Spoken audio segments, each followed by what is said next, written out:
Բարև ձեզ սիրելի ռադիո լսողներ եւ ռադիոդիտողներ, լրատվական ռադիոն եք դուք լսում, եթե Երևանում եք FM 106 եւ 5 հաճախականությամբ, եթե Ստեփանակերտում եք FM 101 եւ 5 հաճախականությամբ, մենք սկսում ենք բիզնեսի անատոմիա հաղորդաշարը եւ ինչպես գիտեք, ամեն ամսվա վերջի բիզնեսի անատոմիան մենք անցկացնում ենք Galaxy ընկերությունների խմբի հետ։ Այսօր հյուր ունենք Galaxy ընկերությունից Շուշան Ավագիմյանն է, Երևան Մոլի առևտրաժամանցային համալիրի բիզնեսի զարգացման գծով տնօրենը։ Շուշան, բարի եկել մեր տաղավար։ Բարև ձեզ։ Այս ժամանակահատվածում ձեր ինդուստրիայի ամենալուրջ խնդիրը հավանաբար համաճարակն է եւ սահմանափակումները համաճարակի հետ կապված։ Ինչ վիճակում է հիմա ձեր համալիրը։ Գիտեք, այն ինչ որ տեղի ունեցավ 2 տարի առաջ, շատ դրամատիկորեն ազդեց բիզնեսի վրա եւ ընդհանրապես գաղտնիք չէ, հա, ամբողջ տնտեսության վրա, մեծերի համար մեծ մասշտաբով, փոքրերի համար փոքր մասշտաբով։ Իրավիճակը հիմա մի փոքր կառավարելի է դարձել, նրա հետ կապված, որ ընդհանուր համաճարակային իրավիճակն է ավելի կառավարելի, հա, այսինքն մարդիկ միևնույն է սկսեցին ապրել այդ համաճարակի հետ, դուրս գալ տներից, օգտվել որոշակի ծառայություններից, ժամանց, առևտուր եւ այլն, ինչը որ մի քիչ ստաբիլացրեց իրավիճակը, այսինքն անհամեմատելի է այն պերիոդի հետ, երբ որ նոր էր սկսվել համաճարակը, այդ խուճապը, այդ ամեն ինչը,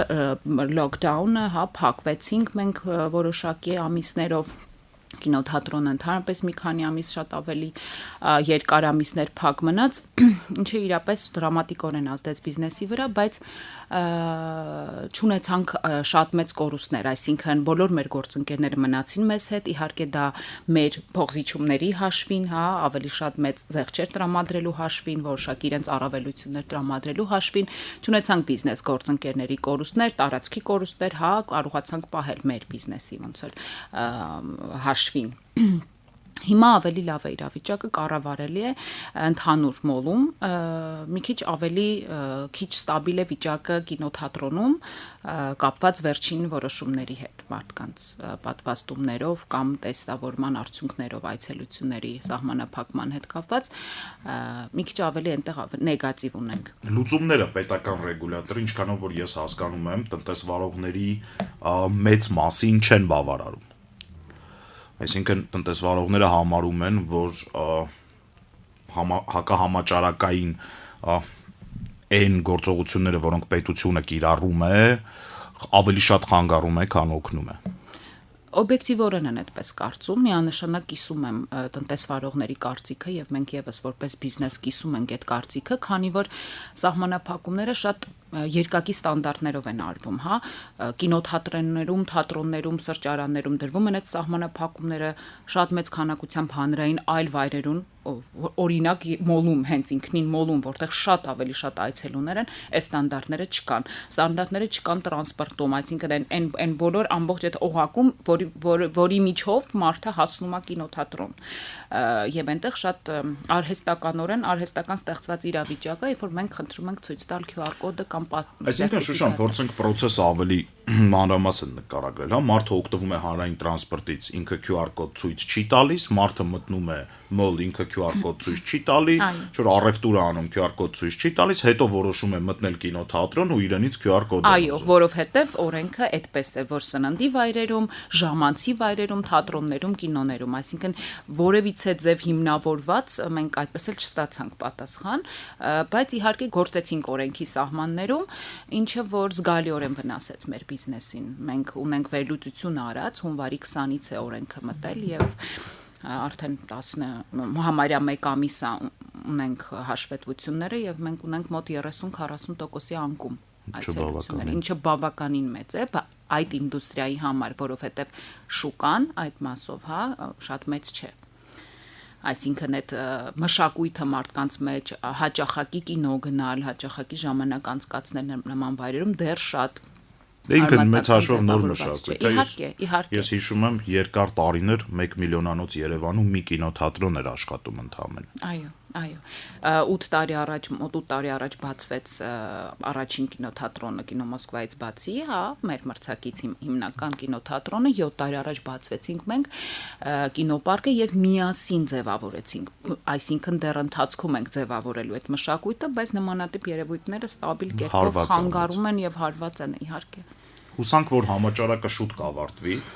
եւ ամեն ինչ լավ կլինի եւ դուք կշարունակեք այդ մշակույթը ձևավորել, որովհետեւ կինո գնալու մշակույթը լավ մշակույթ է իրականում, ինքը տենց տրադիցիոն մշակույթը, ընտանեկան հանգստի, զույգերի հանգստի շատ լավ կլինի, որ մենք նորից այդ հնարավորությունը ունենանք։ Ես խնդրեմ, որ մի փոքր խոսենք ընդհանուր շոփինգի մշակույթից, որ էլի Հայաստանում մոլերի հետ հայտնվեց։ Ես օրինակ ուշադրություն եմ դարձրել, որ մի շարք բավականին անվանի բրենդեր, որոնք որ Երևանի կենտրոնում խանութներ ունեին, հիմա փակել են իրանց կենտրոնները, իրանց խանութները ու տեղափոխվել են մոլեր։ Ես հասկանում եմ, որ երևի թե ինչ-որ ֆինանսական նպատակահարմարություն էլ կա երկու խանութ չփակելու, բայց ամեն դեպքում, ասենք Աբովյան փողոցի վրա խանութը պարտվեց մոլում խանութին։ Այդ ավելի շատ գիտեք շուկան փոխվեց։ Ես սկսեմ մշակույթից, հա, չգիտեմ, 10 տարի առաջ բոլորս, հա, միջին եւ միջինից պլյուս եկամուտ ունեցող մարդիկ չունեին այդ մշակույթը երկար ժամանակ անցկացնելու նման վայրերում։ Երբ որ բացվեցինք մենք մեր մրցակից մոլի հետ միասին, վերցեցինք մեզ վրա առաքելություն նաեւ ձևավորելու այդ մշակույթը եւ կրթելու մարդկանց այդ առումով եւ սովորեցնելու, որ վախենալու չի մոլեր գնալը, այսինքն այնտեղ աստղաբաշխական թվեր չեն, նույն բրենդերը, որոնք քաղաքային շոպինգի հա վայրերում են, արդեն արկա են մոլերում։ Մարդկանց մոտ կար կարծրատիպ, որ եթե մոլ է, ապա այնտեղ թանկ բրենդեր են։ Այնինչ լրիվ հակառակն է։ Թանկ եւ բարձր սեգմենտի բրենդերը հիմնականում մոլեր չեն մտնում են միջին եւ միջին պլյուս սեգմենտի բրենդերը եւ ինչի ձեր հա արտահայտման պարտվեց քաղաքային շոպինգի մշակույթը մոլերին, որտեղ այնտեղ ամեն ինչ է եւ միասին, այսինքն մարդը մեկ այցելության ժամանակ կարող է եւ երեխայի համար գնումներ կատարել եւ իր եւ նվեր գնել եւ համատեղել ժամանցը, հա ծառայություններից օգտվել, բանկերից, ապահովագրությունից։ Սրա մասին էլ կուզեի որ խոսեինք։ Դուք առևտրաժամանցային կենտրոն է, այսինքն դուք հավասարաչափ երկու պրիորիտետ կա։ Եվ ժամանցը եւ առևտուրը։ Արդյոք ինչ որ ստատիստիկա ունեք, քանի տոկոսն է այցելուների գալիս ժամանցի համար եւ քանի տոկոսը առևտրի։ Իհարկե, ամեն տարի մենք անկախ հետազոտություն ենք պատվիրում եւ դրա արդյունքներով ամեն տարի որոշակի տոկոսով ավելանում են մարդկանց թիվը, ովքեր բացի առևտրից նաեւ ժամանցն են անցկացնում մեզ մոտ։ Բնականաբար 80% մարդկանց Բնականաբար 80% մարդկանց այցելում են առևտրաժամանցային կենտրոններ առևտրի համար։ Եվ դրանց մեջ համամասնորեն 20-25% նաև համատեղում են ժամանցը։ Այսինքն մոլերի առջև դրված է նաև այդ խնդիրը կարողանալ այնպիսի ծառայություններ եւ ժամանցային առավելություններ ապահովել, որպեսզի մարդիկ երկար մնան իրենց տարածքում։ Եվ դրանից մեկը մանկական զվարճանքի կենտրոնն է, մյուսը կինոթատրոնն է, մյուսը ռեստորաններ եւ սրճարաններն են, ծառայություններն են, որ մեկ մոլ այցելության ժամանակ կարող է նաեւ բանկային գործարքներ անել, հա, 1000 ու մի ծառայություններ, վարձահարդարման, այլ մեզ ծանոթ բոլոր ծառայություններից հնարավոր կլինի օգտվել, այսինքն այդ առումով շատ դժվար է ստեղծել նման պայմաններ մեկ հարկի տակ, բայց մենք ոնց որ հաջողությամբ կարողանում ենք այդ առաքելությունը իրագործել։ Մեր այսօրվա խնդիրն է հնարավորինս երկար պահել մարդկանց մոլում, ինչը որ էլի վերոնշյալ պատճառներով մի փոքր դժվարանում է, որտեվ կոնտակտից խուսափում են, երկար միտեղ նստելուց խուսափում են, հա, ստեղծված իրավիճակի պատճառով։ Շուշան, համաճարակը, բայց մինչև համաճարակն էլ մենք գնում էինք դեպի թվայնացում, ինչպես եւ մեր կյանքի բոլոր մնացած ոլորտները, այդպես էլ առևտուրը, նույնիսկ առևտուրը ավելի շուտ քան մնացածը, մեզ տարան on-line հարթակներ։ Ձեր կանխատեսումը on-line շուկայի վերաբերյալ, այսինքն արդյոք գալու է ժամանակ, երբ ձեր մոլը ձևափոխվելու է եւ մնալու է միայն on-line-ում, լինելու են տենց երևույթներ։ Գալու է այդ ժամանակը եւ մենակ մեր մոլի համար չի գալու, բարձրապես նայելով, հա, միջազգային շուկան, այդ ժամանակը դեռ շատ շուտ չի գալու, հա։ Առաջիկա իմ կանխատեսմամբ դեռ առաջին 10 տարին չեմ տեսնում այդ տրանսֆորմացիան, բայց անպայման գալու է։ Ինչ վերաբերում է COVID-ի ժամանակ, թե մենք ինչ սովորեցինք, հա։ շատ մեծ տրանսֆորմացիաներ արեցինք բիզնեսի ընդհանրապես on-line հարթակում մեր ակտիվությունը ապահովելու համար եւ ամբողջ COVID-ի ընթացքում, երբ որ հիմնականում աշխատում էինք տներից եւ փակ էին գրասենյակները, մենք շատ ակտիվ կերպով զարգացրեցինք մեր բջջային հավելվածը, ինչը որ հնարավորություն է տալիս ոչ միայն առանց մոլ գալու տեղեկանալ մոլի խանութների տեսականիների մասին, այլ նաեւ կինոպարկի եւ Նավապետ քիդի այցելությունների տոմսեր գնել հենց on-line առանց հերթ կանգնելու, առանց կոնտակտի, հա, եւ ոչ միայն տոմսեր, այլ նաեւ բարի ամբողջ տեսականին կարելի գնել on-line եւ մոտենալով ընդամենը ցույց տալով QR-ը, վերցնել ապրանքը եւ մտնել մոլ, այսինքն մենք հասկացանք, որ երբ որ մենք վերաբացվենք մենք խնդիր ենք ունենալու դրա հետ։ Ոստի շատ smart ձևով զարգացրեցինք այդ պրոյեկտը, ինչը մեզ հիմա շատ մեծ առավելություն է տալիս եւ մենք դրա վրա մեծ ակցենտ ենք դնում, ստեղծված իրավիճակը մեր օգտին ծառայեցնելով այն մեսեջով, որ պետք չի գալ եւ կուտակումներում հերթերում կանգնել, կարելի է օգտվել հավելվածից եւ առանց կոնտակտի եւ առանց ժամանակ ծախսելու օգտվել կինոպարկի եւ Նավապետ քիդի ծառայություններից։ Բայց այդ տրանսֆորմացիան, որ լինելու է ընդհանուր առևտրաժամանցային շուկայում անպայման է տեղի ունենալու։ Դրա համար հիմա ծառացած խնդիր կա նման ստրուկտուրաների առջև իրենց շուրջը ստեղծել հնարավորինս զարգացած եւ մեծ թվով ենթակառուցվածքներ, ինչը որ հնարավորություն կտա մարդկանց այդ տարածքում մնալու, հա, խոսքը այլ ծառայությունների մասն է, որ կարելի է ներգրավել, հա, սպորտային ակումբներ, սպա կենտրոններ, ընդհանուր միջև կոշիկի վերանորոգման սրահից միջև հագուստի ատելյեներ, այսինքն ոչ միայն շոփինգի համար կան, որովհետև շոփինգը կարելի է տանել on-line հարթակ։ Իմ նշած ենթակառուցվածքները, չէ, այսինքն պետքա փորձենք նման ենթակառուցվածքներ եւ ծառայություններ զարգացնելով միևնույն է ապահովենք հոսքը մոլ։ Եվ բացի դրանից ինչքան որ հագեցած գրասենյակային բնակելի այդ թաղամասում է գտնվում մոլը, այնքան քիչ է ռիսկը, որ մարդիկ չեն մտնի, հա, այսինքն միևնույնն է դու այնպիսի ակտիվ բնակեցված թաղամասում ես, որ գոնե թե սուպերմարկետի համար անպայման այդ հոսքը կլինի։ Ես համաճարակի սկզբում օտարերկրյա վերլուծաբաններից մեկի վերլուծությունն է ընթերցում, ինքը սենց մի թեզի մասին է, մի թեզ էր առաջ տանում, ասում էր, որ առաջիկայում օֆլայն առևտուրը, խոսքը գնում էր եւ հոռեկա սեգմենտի մասին եւ ռիթեյլի, դառնալու է ինչ-որ պրեմիում կլասի երևույթ, այսինքն ասում էր, որ մարդկանց մեծ մասը պատվիրելու է ամեն ինչի delivery-ին, իսկ ռեստորանում սնվելը կամ խանութից առևտուր անելը դառնալու է ավելի թանկ հաճույք, որովհետև առաջին հերթին խանութ ունենալու ինքնարժեքը ավելի բարձր է, քան on-line խանութինը, եւ delivery-ին իհարկե ավելի էժան է, քան ռեստորանում, որովհետև ռեստորանը չոր տարածք է, հավանաբար լավ տեղում, չոր թանկարժեք ինտերիերով, հա, որ դա ավելի, այսինքն միայն հարուստներն են իրենց թույլ տալու անել այն շոփինգը, որը որ մենք հիմա սովոր ենք անել, ու սնվել են ռեստորան, այն ձևով սնվել, որով որ հիմա սնվում է մեծ մասը։ Համաձայն եք դրա հետ, ինչ կարծիք ունեք։ Կա տրամաբանություն այդ վերլուծության մեջ, իհարկե, բայց էլի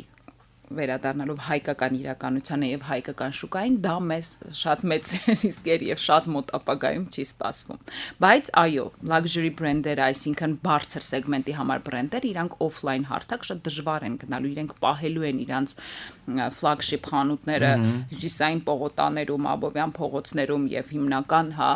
տեղերում կենտրոնական, որովհետեւ իրենց հաճախորդը այո սիրում է գնալ, փորձել, ինչը որ չես ասի միջին սեգմենտի հաճախորդի համար։ COVID-ի ընթացքում այս 2 տարվա մեջ մենք ունենք on-line առևտրի ընդհանուր Հայաստանի մակարդակով մոտ 24% աճ, այսինքն այդքանով պատկերացրեք անկում օֆլայն առևտրի, то есть մարդիկ սկսել են ավելի շատ պատվիրել դրսից։ Դա ոչ միայն COVID-ն է, հա, այլ նաև